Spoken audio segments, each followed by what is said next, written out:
national bi aussi di dalal bu baax suñu gan bi nga xamante ni tey jii moom la ñuy dalal. waaw ni nga ko waxee actualité internationale dinañ ci wax nationale dinañ ci njëkkee mais international bi aussi jamono ji aussi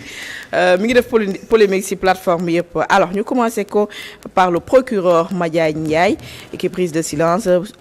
ginnaaw sanction de l'administration Trump traités comme des terroristes asphyxiés financièrement ma bàyyi la nga def ci sa analyse. waaw muy doo xamante ni lu doy waar la te lu déplorable la aussi parce que le procureur Madiaye Niang mi nga xamante ni moo nekk fële ca cour pénale internationale nga xamante ni ñoom ñoo lancé woon mandat d'arrêt contre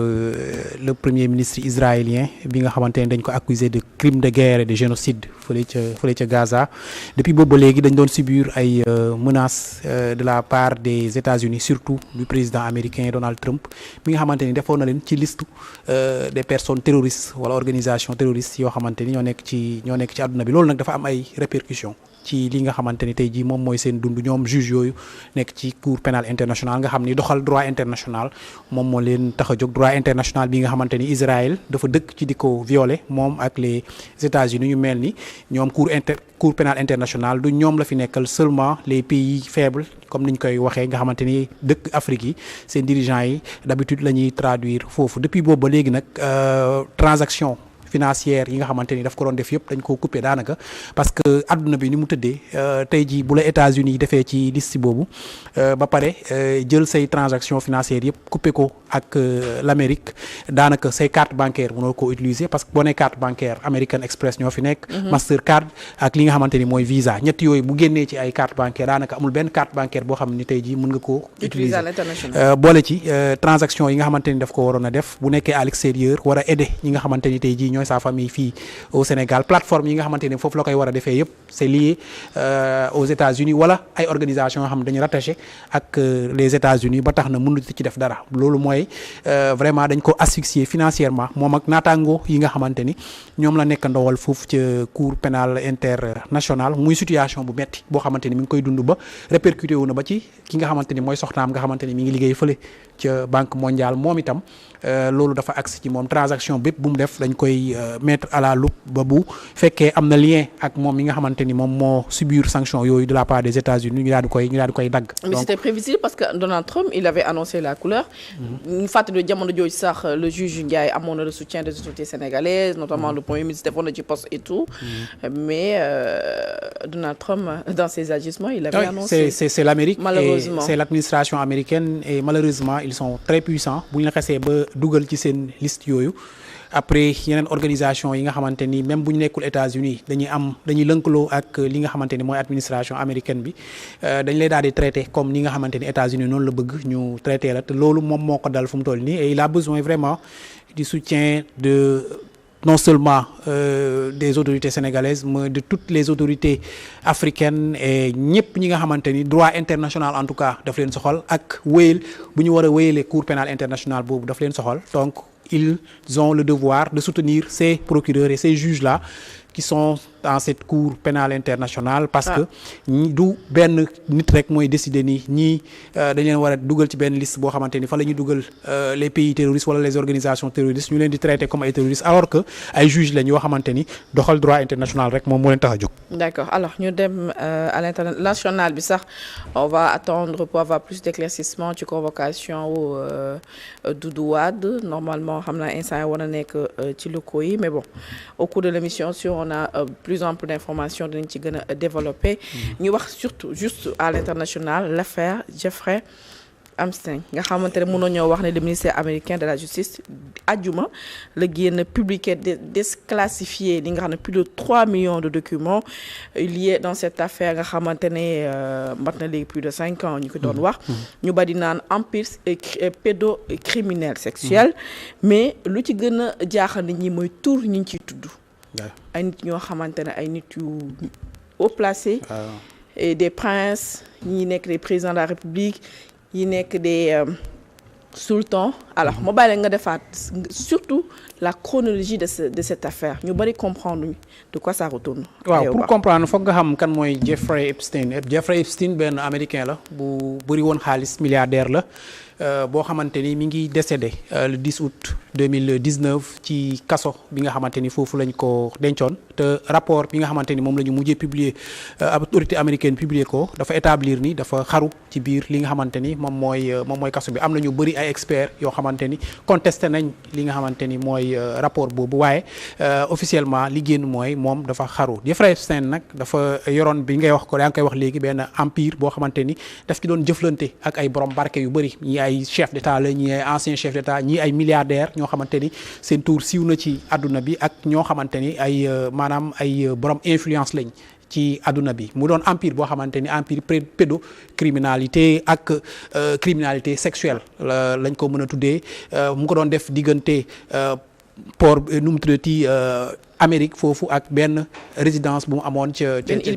île privée bu mu amoon ca Mar-a-Lago léegi nag yooyu bëri ay dossiers yoo xamante ni yi ay mail yi ay vidéo yi ay fichier yoo xamante ni daf ko archivé woon dossiers yooyu nag moo dem ba daanu ci loxo ñi nga xamante ni tey jii mooy justice américaine mais c'est pas quelque chose de nouveau parce que en 2006 déjà arrêté woon nañ ko bi ñu ko arrêté puissance bi nga xamante ni am na ko ak dossiers yi nga xamante ne yoroon na ko peut-être ci ay boromu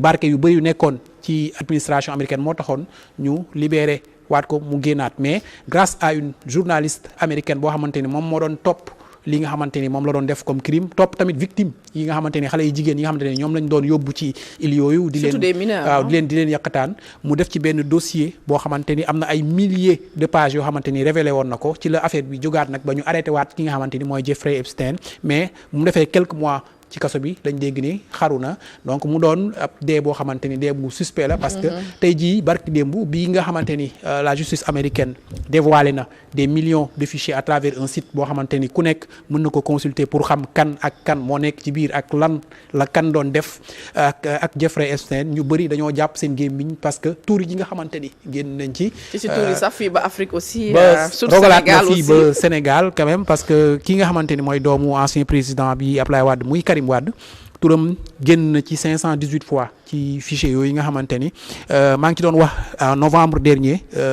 relation yi nga xamante ni doon na ko développé te Jeffrey Epstein doon def lobbying pour moom mu ñëwaat biir Sénégal nekk président auprès de ki ñuy wax Larry Summers nga xamante ni moom moo doon secrétaire d'État américain au Trésor nekkoon aussi ancien directeur de la prestigieuse université américaine de Harvard mu doon def lobbying ginnaaw ci Larry Summers pour mu pousse Karim Wade ba mu ñëwaat Sénégal ginnaaw bi mu exilé au Qatar mu ñëwaat Sénégal mën a nekk président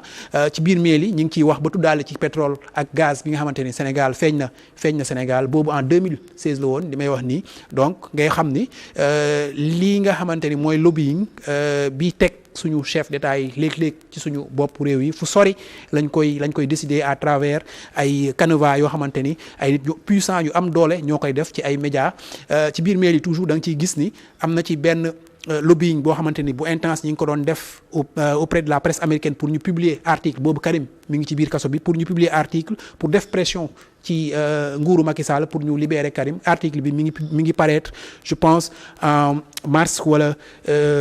avril 2016 ci média bu ñuy tuddee The Hill foofu ci États-Unis nga xamante ni ñi ko coordonné woon ñu bëri yenn ñi ay avocat Karim Wade la tudd nañ ci aussi ancien ministre de la justice sous Wade Cheikh Tidiane Sy tudd ci maître Amadou Sall am na ci yeneen dossiers yu bëri yoo xamante ni Jeffrey Epstein sax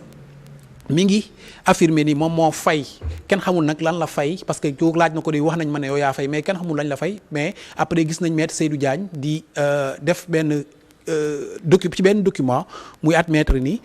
jot na li nga xamante ni mooy $500,000 jógee ci ki nga xamante ni mooy Jeffrey Epstein ñi ngi laaj ndax Jeffrey Epstein moo doon fay frais d'avocat yi nga xamante ni Karim Wade moom moo ko doon recevoir avocat Karim Wade yi ñoo ko doon recevoir ci procès bi nga xamante ni moom amoon à la cour de répression de l'enrichissement illicite mais loolu tey laajaat encore ay investigation et enquête pour ñu xam dëgg-dëgg xaalis boobu moom mu doon fayal Karim Wade fan la jëmoon. en tout cas l'affaire Jeffrey Epstein xam naa ne moom ramification nar na bari. parce que bu ñu di tudd le président américain Donald Trump le prince Andrew di ci tudd aussi benn ñees ci wala le frère du président Alassane Ouattara Karim Wade. donc ça veut dire que d'ici quelques jours avec 3 millions de vidéos et de documents révélation dina gën a bari kon nu mu fi demee woon ak mbirum Julian Assange ma bàyyi la Babacar Ndiaye nga def ci sa analyse sur les deux actualités internationales et nationales. waaw lii nga xam ni que moom ngeen yëkkati ci wàllu international bi jàpp naa ni que lu am solo la li wérte wóor mooy àdduna moom toujours dafay am ay cycle am ay changement yu nga xam ni ñi nga xam ni ñoo gën a nekk en posture de puissance ñoom ñoo koy conduire rawatina États-Unis jàpp naa ni tey également ci li nga xam ni moo di magistère mu di retouru Donald Trump gis nañu effectivement taxawaay yi nga xam ni que am na ko mu mel ni dafa bëgg delloo siwaat li nga xam ni c'est vrai que xamoon nañ ko jamono mu dem ba xaw a nekk lu xaw a ndërmel wala lu xaw a wàññi ko tuuti mooy effectivement les États-Unis comme maître du monde. tey ci tey mu mel ni luy indiwaat loolu ñu gis lu bëri loo xam ni daf koy wax ci wàllu défense di ko wax ci wàllu militarisation di ko wax aussi ñu nga xam dafa jëm ci wàllu droit de l'homme yi ak yu demee noonu te nag Trump aussi nekk koo xam ni jàpp naa ni c'est quand même un personnage assez haut en couleur. maanaam ko nga xam ni il est assez imprévisible ba nga xam ni il a sa méthode il a ses façons de faire mais quand bien même comme il dirige effectivement li nga xam ni tey kenn mënul naatable ni que c'est la plus grande puissance bon même su fekkee mën nañu relativiser ak ay apports Chine ça c'est un autre débat waaye kenn mënul naatable puissance su États-Unis ba fi ñu toll ni tey bon mu di ko diriger je pense d'une manière assez personnel suivant les humeurs suivant moom sa personnalité loolu nag di influer également ci li nga xam ni moom la àdduna di doxee bon mais yaakaar naa ni inspiration bi mu ñu war a indil rek mooy que ne réew yi benn bu ci ne rawatina également sunu réewu Afrique yi war nañ mun a fexe ba mun a am seen place dans le concert des nations mais en termes de position de puissance et d'influence parce que en définitive état yi ci loolu la ñuy rawante te également doxalinu àdduna moom ci noonu rek lay tëddee également. D'accord alors Babacar gis nañu aussi yéen ñi nekk